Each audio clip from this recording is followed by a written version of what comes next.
নমস্কার বন্ধুরা, আমি মনিকা দেশি রান্নাঘরে স্বাগত। আজকে বানাবো ল্যাঠা মাছের ঝাল। এটা অনেকে পছন্দ করে আবার করে না, কিন্তু আমার তো খুবই পছন্দের একটা মাছ। কীভাবে বানাই চলো দেখে নিই।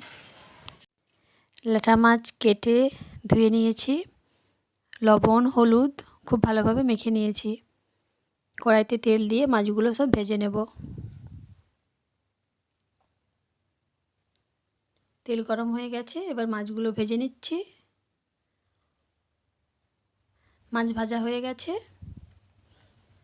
ওই মাছ ভাজার তেলের মধ্যে রসুন আর পেঁয়াজ একসাথে বেটে নিয়েছিলাম, ওটা দিয়ে খুব ভালোভাবে ভেজে নেব।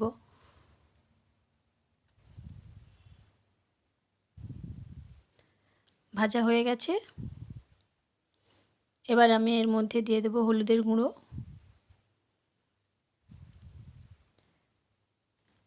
লঙ্কা বাটা, সব কিছু খুব ভালোভাবে মিশিয়ে নেব। এটা খুব ঝাল হবে। সব কিছু খুব ভালোভাবে মেশানো হয়ে গেছে, এবার আমি এর মধ্যে দিয়ে দেব টমেটো পেস্ট, দিয়ে সব কিছু খুব ভালোভাবে কষিয়ে নেব। কষানো হয়ে গেছে, এর মধ্যে দিয়ে দেবো সামান্য জল, দিয়ে আরেকবার খুব ভালোভাবে কষিয়ে নেব।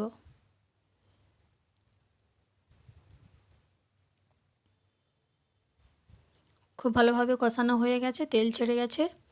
এবার আমি এর মধ্যে দিয়ে দেব পরিমাণ মতো জল। জল দিয়ে খুব ভালোভাবে ফুটিয়ে নেব ঝোলটা।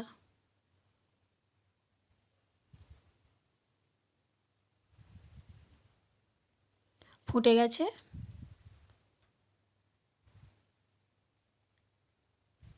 এবার আমি এর মধ্যে মাছগুলো দিয়ে দেব।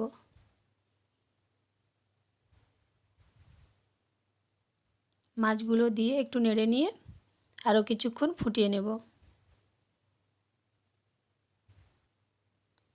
রেডি হয়ে গেছে ল্যাঠা মাছের ঝাল। যারা পছন্দ করে তাদের তো দারুণ লাগবে খেতে। এইভাবেই বানিয়ে ফেলুন ল্যাঠা মাছের ঝাল। দেখতে তো দারুণ লাগছে, খেতেও দারুণ লাগবে।